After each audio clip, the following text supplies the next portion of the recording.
Thank you for your interest in the opportunity to discuss how HR analytics can manage talent capital just by establishing a climate for success. Thoughtful decision making is key to your achievements, but it is central to HR analytics. We'll apply the LAMP framework to align with talent management and the economic goals, and we'll use the ACE model to promote human capital equity. These ensure staff are equipped, motivated, and aligned with organizational values. Linking data to employee needs helps foster and forecast challenges and guide proactive interventions. As the firm grows, we'll address workforce needs through health initiatives such as healthy eating and mental breaks, and employee assistance programs such as child care or alcohol rehabilitation care. We'll use annual surveys and quarterly check ins to evaluate the incentives and in rehabilitation support to reduce distress and absenteeism. These efforts improve work life balance, enhance productivity and economic returns. Workplace health promotions and employee assistance programs offer opportunities for savings by reducing healthcare costs and reducing turnover and absenteeism. We can estimate the cost of lost productivity as we analyze employee behavior trends and apply evidence based metrics such as childcare limitations to calculate economic impact. Adjusting investments to support troubled employees can yield savings, especially when EAPs cover lost productivity.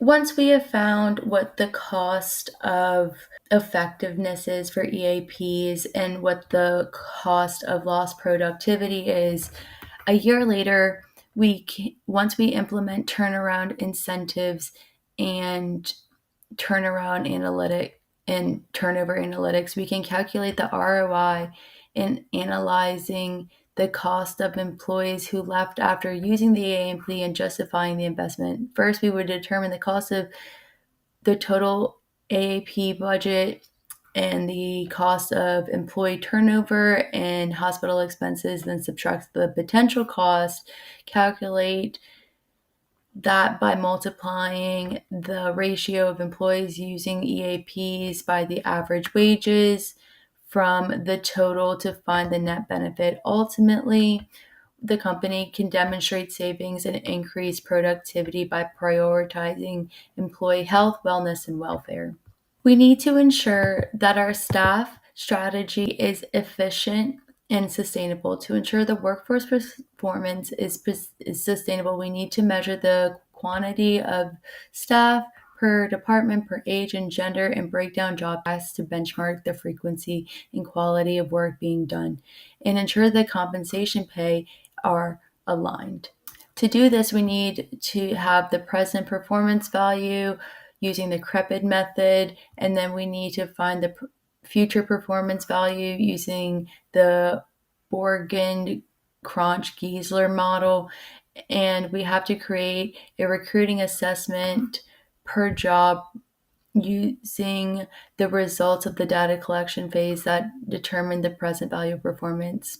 The metrics of staffing utility include validity coefficient, selection ratio, base rate, standard performance, deviation, and tenure, cost of recruiting utility. But what it does is it forecasts hiring decisions by converting standard deviations of work performance into monetary value to predict all applicants' performance value and investments needs before the hiring decision is made.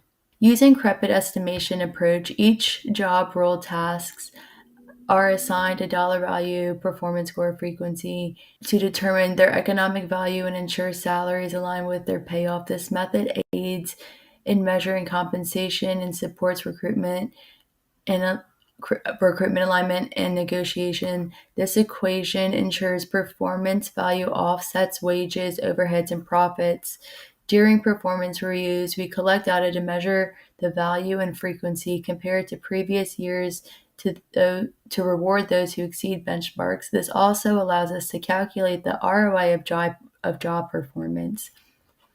So, how do we assess other applicants' performance values? The Borg and Cronch user model method uses a regression bell curve to standardize recruitment scores, defining a range that identifies candidates that are likely to deliver higher or similar economic returns as present. These are based on job performance utility value established as benchmarks in the CREPID model. The integration enables us to predict the future value of present employees.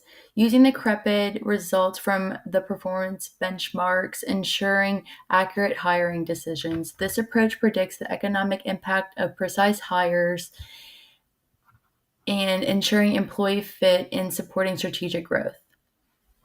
Employee attitude analytics. How does the HR team stay aligned with employee needs? To measure attitudes such as satisfaction, commitment, and engagement, we'll conduct a Q12 5-to-1 scale Likert type assessment biannually and conduct focus groups annually. We'll track recruitment procedures through this to monitor employee behavior patterns as they integrate into the workforce. We'll also use them to measure satisfaction with several questions on specific job aspects and then sum them up for an overall score. We'll use a Fawcett approach for a more effective understanding to predict job satisfaction related to employment features. For the Q12 assessment, to determine employees' perception of the 12 work characteristics and management practices, will be ranged on a satisfaction scale between 1 and 5. As the company refines the culture during expansion, the analytics play a role in decision making about how employee attitudes shift after change or any turnarounds. This may lead to any negative behaviors like withdrawal resistance, interpersonal tensions, especially concerning new measures.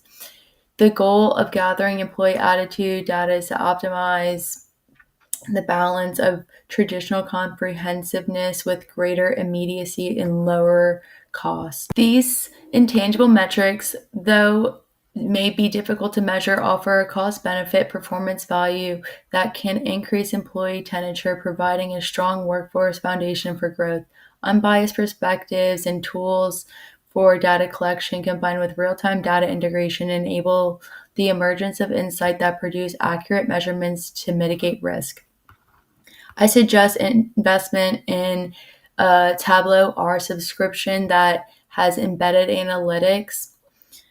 The cost for subscription is $115 a month per user. It can cost up to approximately $50,000 for an organization that has 500 employees. This tool supports talent management by enhancing recruiting and staffing processes and enables customized cross-analyzations of past, present, and future outcomes. I also suggest employing workplace outcome suites. It decreases in cost as the headcount for employees increases, but it aligns investment overheads with performance-based compensation and provides supervisors with insight for employees check-ins after they participate in healthcare or welfare participation programs offered by the company.